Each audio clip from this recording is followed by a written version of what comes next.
Hola, mi nombre es Samuel Rico, pastor de Nova. Nova es una iglesia cristiana en Jalapa, Veracruz, y nuestro propósito principal como iglesia es reunirnos alrededor de la palabra de Dios. Creemos que Dios a través de su palabra es como transforma a su pueblo. Nos llama a creer, a arrepentirnos, a amar lo que antes aborrecíamos, a aborrecer lo que antes amábamos. Y entonces, antes de empezar con esta prédica, déjame recordarte un par de cosas. El propósito principal para subir estas predicaciones en línea es para aquellos comprometidos con una iglesia local que no pudieron asistir por cualquier razón a su iglesia este domingo. Estas predicaciones son un recurso para nosotros, para poder crecer, para poder escuchar la palabra de Dios. Sin embargo, creemos que un cristiano no puede existir sin una iglesia. Creemos que el contexto bíblico en el cual el cristiano crece y se sustenta como cristiano por la gracia de Dios es a través de su iglesia local, sometiéndose a un liderazgo local, amándose unos a otros, sirviéndose unos a otros, perdonándose unos a otros. Un cristiano no puede vivir su vida cristiana simplemente consumiendo predicaciones en una pantalla de su televisión, de su computadora. Entonces te animamos a comprometerte con una iglesia local. Si no pudiste asistir a una iglesia este domingo, nos da gusto que estés viendo este video. Disfrútalo, nuestra oración es que te sea de bendición. Sin embargo, si no te has comprometido con una iglesia local, mi oración es que puedas comprender que el amor de Dios se refleja en medio de su pueblo, mostrándose en la iglesia local. Nuestra oración es que Dios siga transformando nuestro país, que el Evangelio siga siendo proclamado, que la sana doctrina siga expandiéndose en nuestras iglesias y cada vez más cristianos podamos adorar a ese Dios soberano que nos ha mostrado su gracia a través de Cristo a pesar de lo que somos. En la casa tenemos una tradición. En mi cumpleaños usualmente tratamos de ver una película, vamos al cine, platicando sobre qué es lo que íbamos a hacer en mi cumpleaños, o la otra, o esta, no, mejor esta. Y sabes, su mamá hizo una observación. Oigan, ¿se dan cuenta que es el cumpleaños de su papá?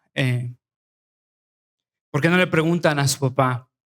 Sabes, muchas veces nos olvidamos de lo que estamos celebrando. Y sabes, muchas veces empezamos a pensar en cosas que no son el significado de lo que estamos celebrando. En Navidad no celebramos principalmente emociones pasajeras o sentimentalismos que nos venden comerciales o comidas favoritas o vacaciones. Sabes, la Navidad tiene un centro y en ese centro la iglesia históricamente se ha reunido para recordar, para adorar una verdad, y es que Dios ha habitado entre nosotros. ¿Sabes lo que pasa? La dificultad de predicar en estos pasajes, en estas fechas, es que nos hemos vuelto tan familiares, con pasajes que leemos a menudo, con historias que leemos, que escuchamos. Y muchas veces las verdades de lo que ha acontecido en la Navidad se nos pasan porque nuestro corazón ha sido adormecido. Y sabes, como una canción que al principio la escuchas, te conmueve y a la 20ª vez son simplemente melodías. Muchas veces estos pasajes, tristemente, a lo largo de nuestros años, se han vuelto simples historias. Y mi deseo es que una vez más podamos acercarnos a un pasaje que habla de la Navidad, que no necesariamente nos hemos acostumbrado a esas historias de natividad, y que podamos ser asombrados por lo que significa este día. Y quiero ver contigo 4 puntos.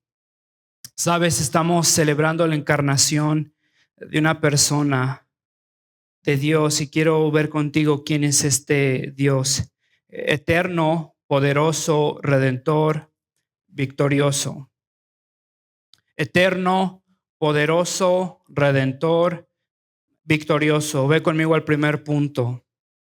La Navidad se trata de alguien eterno. Versículo 1, en el principio ya existía el verbo y el verbo estaba con Dios y el verbo era Dios. Estaba en el principio con Dios. Juan nos abre la cortina a algo que no comprendemos. Juan nos abre la cortina a un mundo que desconocemos y nos habla de un tiempo que es antes de la creación. Y Juan trata de introducir conceptos a personas temporales, a personas que están ancladas a momentos, a segundos, a horas, a días. Y Juan habla que este Dios viene ya antes de la creación. En el principio ya existía el verbo. Sabes, Juan 1 es considerado el Génesis 1 del Antiguo Testamento. Juan 1 utiliza el lenguaje que se escucha, que se lee en Génesis 1. Y Juan 1 es un nuevo comienzo para Juan y todo viene a partir de la encarnación de Cristo. Sabes, en Génesis 1, versículo 1, leemos: en el principio Dios creó los cielos y la tierra.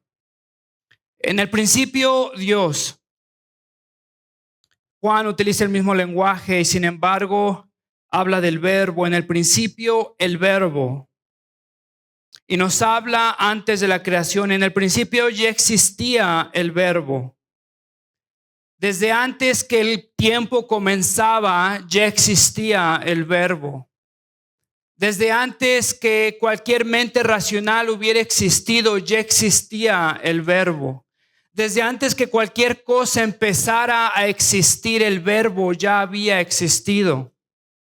Desde antes de la creación. Nos habla de la preexistencia divina. Y sabes, esta frase, el verbo en el Antiguo Testamento se entendía como la expresión divina, como aquello que Dios hablaba y creaba. Y cuando Dios utilizaba su expresión o se expresaba, entonces Dios hacía. Por ejemplo, Génesis 1, versículo 3, y dijo Dios que haya luz. Y habló Dios.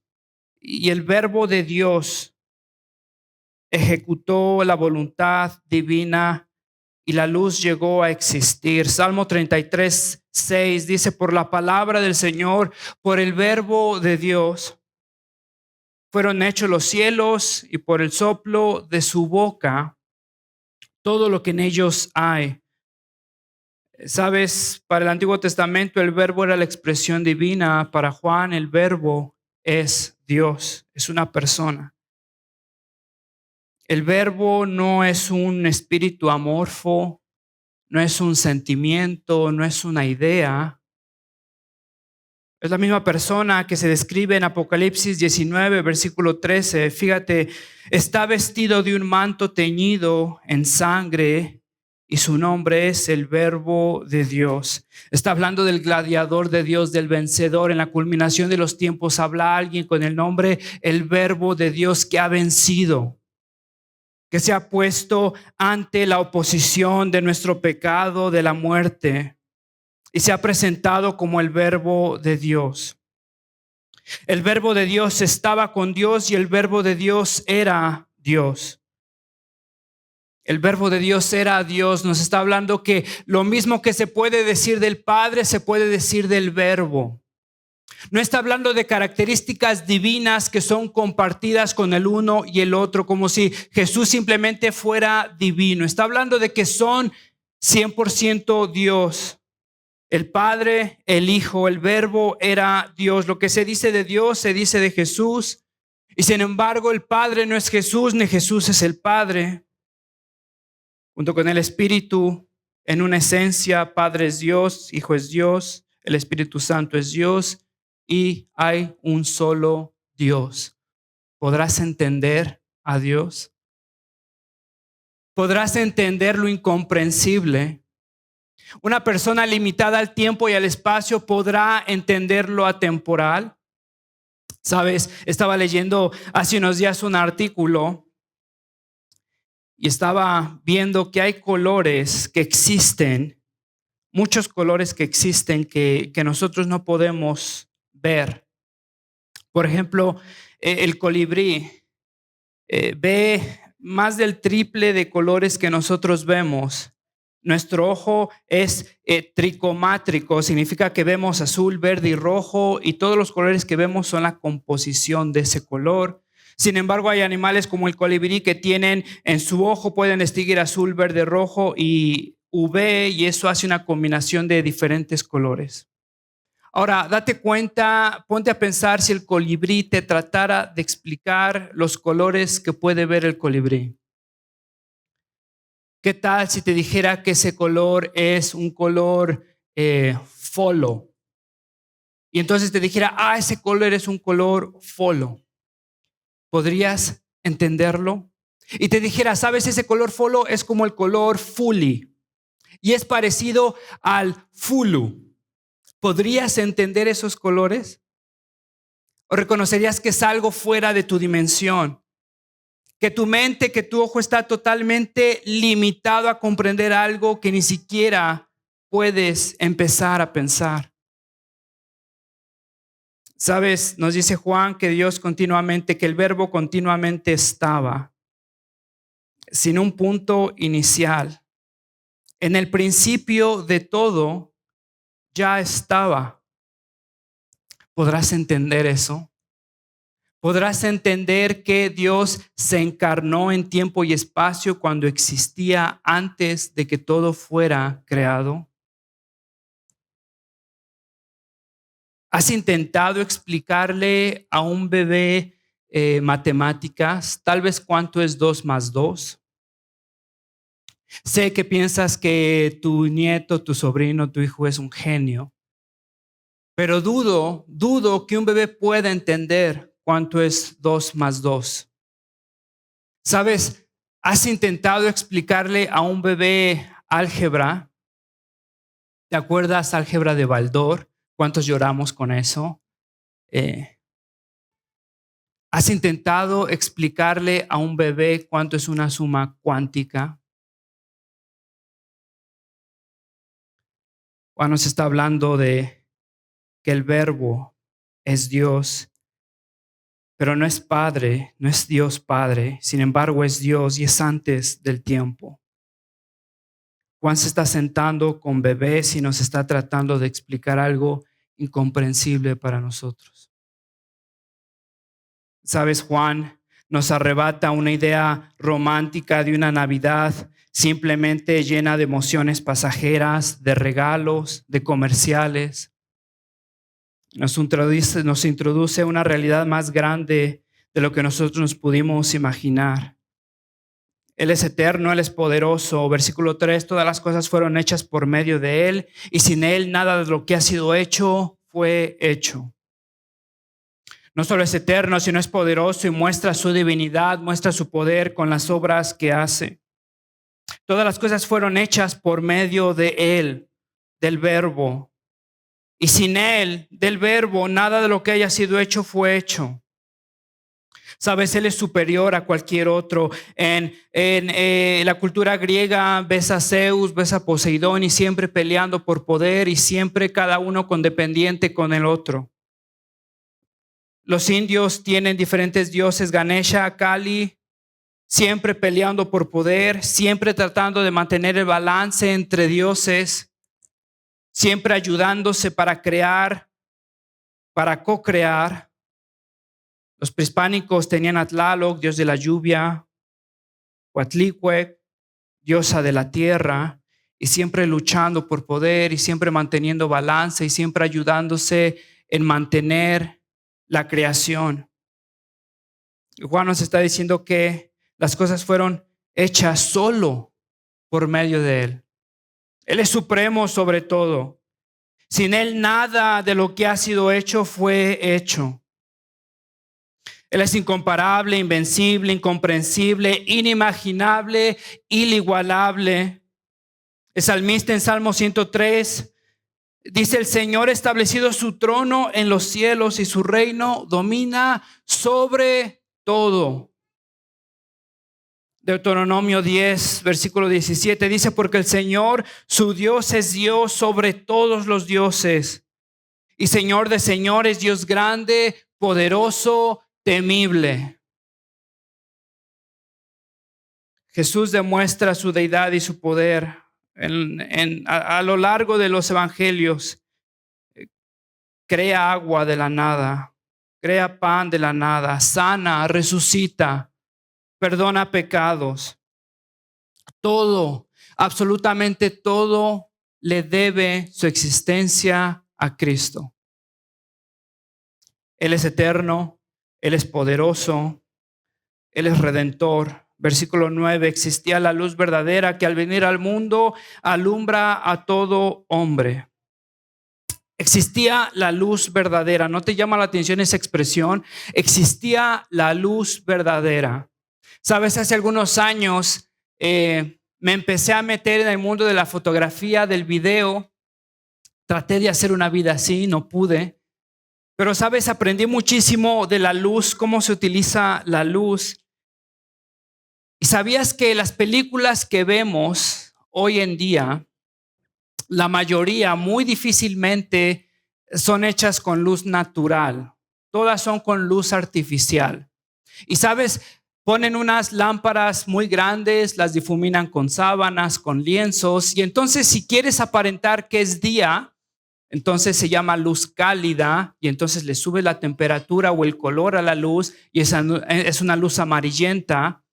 Y cuando tú estás viendo una película, pones esa luz cálida en la escena y te da esa sensación de calidez. O sea, no es que te vas a quemar, pero sientes esa sensación de un amanecer, de un día, un mediodía.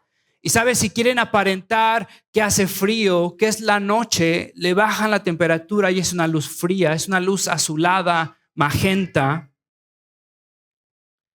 Sabes, me llama la atención cómo es que somos capaces de aparentar lo que es la luz verdadera.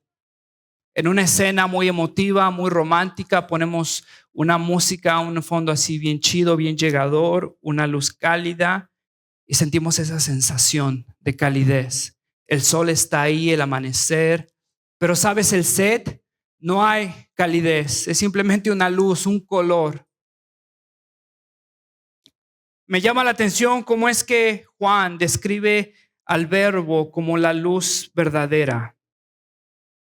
Como si Juan estuviera consciente de que en el mundo hay imitaciones de luz. Como si Juan estuviera consciente que somos muy aptos para aparentar o imitar lo que es verdaderamente luz. Sabes, te diría que hoy en día tenemos un montón de lámparas cálidas, unas más grandes que las otras. Pero puede ser que en Navidad somos más propensos a prenderlas. Nos olvidamos de esa luz verdadera y tenemos nuestras lámparas.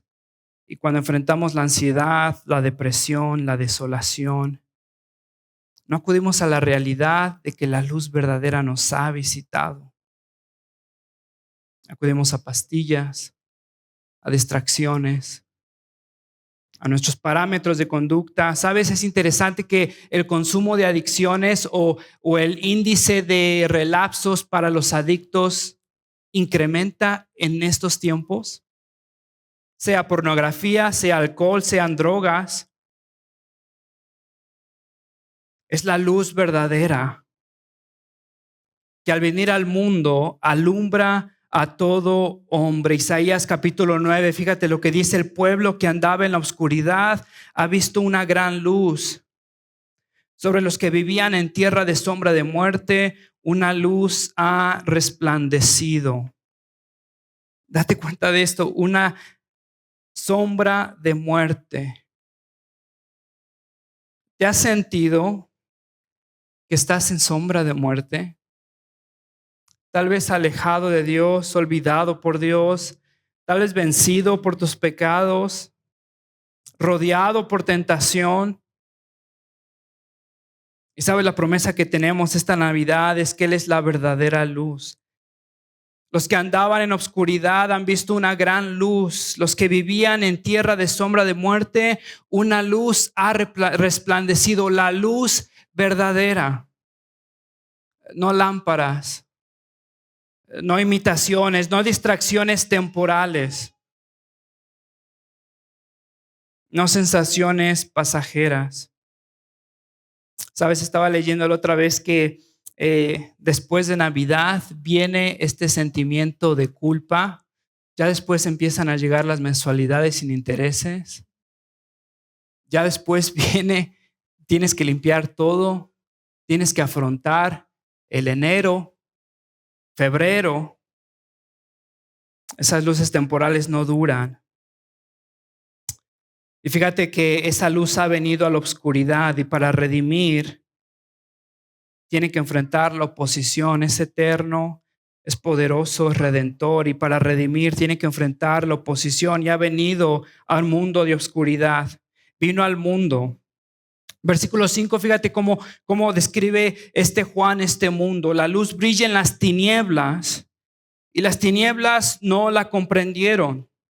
Versículo 10, Él estaba en el mundo y el mundo fue hecho por medio de Él y el mundo no lo conoció. Date cuenta de esto.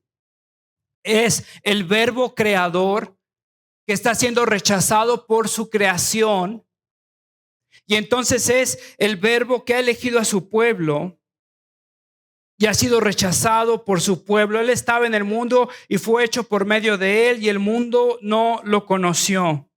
Versículo 11, a lo suyo vino y los suyos no lo recibieron. Fue rechazado por la creación que Él mismo hizo, fue rechazado por el pueblo que Él mismo eligió. Vino a alumbrar la oscuridad y la oscuridad lo ha rechazado. Hemos amado más nuestras lámparas, hemos amado más nuestra oscuridad. Juan 3 nos los dice, y este es el juicio, que la luz vino al mundo y los hombres amaron más las tinieblas que la luz. Es interesante, ¿no es cierto? Que en la noche, siempre en la noche, en mi colonia por lo menos, es donde escucho más desastre. Es donde escucho más botellas, es donde escucho más risas, es donde escucho más desorden. Es donde escucho más corridos tumbados. ¿Sabes? Hay algo en la oscuridad. Hay algo en la oscuridad que sentimos que nos protege, nos oculta. Hay algo en la oscuridad que nos hace revelar lo que somos. Y es esa luz alumbrando a esa oscuridad. Hemos rechazado a Dios y fíjate lo que habla Juan en el versículo 14. El verbo se hizo carne y habitó entre nosotros. Vimos su gloria, gloria como del unigénito del Padre, lleno de gracia y de verdad. Date cuenta de esto. El verbo se hizo carne, el verbo que es eterno, el verbo que es poderoso, el verbo que es sustentador, el verbo que es redentor, el verbo se ha hecho carne, frágil como su creación. No sé si has sostenido un bebé recientemente. Lo frágil que son, lo dependientes que son. Y es el verbo eterno, poderoso, ahora encarnándose en un bebé, se hizo carne. No es que apareció como carne, pero en realidad era Dios con apariencia de hombre. No es que cambió a carne y dejó de ser Dios, es que se encarnó, fue 100% Dios, 100% hombre y habitó entre nosotros. ¿Sabes? Esta palabra para habitar es bastante interesante, es la palabra para tabernáculo. Lo que Juan nos está diciendo es que Dios tabernaculó con nosotros. Dios decidió habitar con nosotros de forma permanente. No sé si te acuerdas en el Antiguo Testamento lo que significaba un tabernáculo. Representaba la santidad de Dios, la redención de Dios. Era donde el pueblo llegaba a acercarse con un Dios santo. Y entonces en el tabernáculo se limpiaban los pecados de todo un pueblo para que ahora Dios pudiera acercarse a un pueblo lleno de oscuridad. Y es ahora entonces el verbo siendo un tabernáculo para nosotros, habitando entre nosotros, no de forma temporal. Es un nuevo comienzo. La gloria del Señor nos ha visitado nuevamente. Nos ha visitado lleno de gracia y de verdad. Lleno de verdad porque la cruz nos habla de nuestro pecado y de nuestra oscuridad. De lo que hemos amado y lo que hemos rechazado. La cruz es un juicio a todo lo que nosotros somos, a todo lo que deseamos. Lleno de verdad porque nos recuerda que nosotros merecíamos estar en esa cruz, pero el Verbo llegó a encarnarse como un ser humano para tomar nuestro lugar. Lleno de verdad, lleno de gracia, porque vino para alumbrar, porque vino para derrotar la oscuridad. En la luz, esta luz resplandece en la oscuridad y la oscuridad no ha podido apagarla. La oscuridad no ha podido apagarla. No sabes cuánta esperanza me da ese versículo. No sé a ti, pero yo leo este versículo y me da tanta esperanza. No sé si te ha pasado. Seguro que te ha pasado alguna vez. Te sientes tan lleno de oscuridad. Y tu corazón ama la oscuridad. Y parece que no puedes hacer nada más que amar la oscuridad y tomar decisiones en la oscuridad. Y muchas veces ves los efectos que esa oscuridad está provocando a tu alrededor, pero pareciera que no puedes hacer nada más que amar y vivir en la oscuridad. Y recuerdas que hay una luz, pero ni siquiera te sabes merecedor de esa luz porque reconoces que amas y eres oscuridad. No sé si te ha pasado a ti, a mí me pasa constantemente. Y no sé si acercarme a Dios con esa oscuridad y no sé Dios qué va a decir de toda esa oscuridad que tengo. Pero sabes, esta Navidad me recuerda que es la luz que ha venido a vencer esa oscuridad. Esa luz resplandece en la oscuridad y la oscuridad no ha podido apagarla. Porque llega lleno de gracia y de verdad. Y vino a habitar conmigo en esa oscuridad y me encuentra a mí mientras estoy en esa oscuridad y me rescata. Una vez más me recuerda, prende la luz y a través de la luz veo la fealdad de mis pecados, porque ya no me puedo esconder en esa oscuridad. Y reconozco lo que soy. Una vez más reconozco mi oscuridad, llego a la luz y en esa luz no encuentro vergüenza. Encuentro gracia y verdad. Y puedo ser brutalmente honesto conmigo. Me puedo aferrar a su gracia en esa luz que me ha regalado. Y la oscuridad no ha podido apagarla. Él es eterno, Él es poderoso, Él es redentor, Él es dador.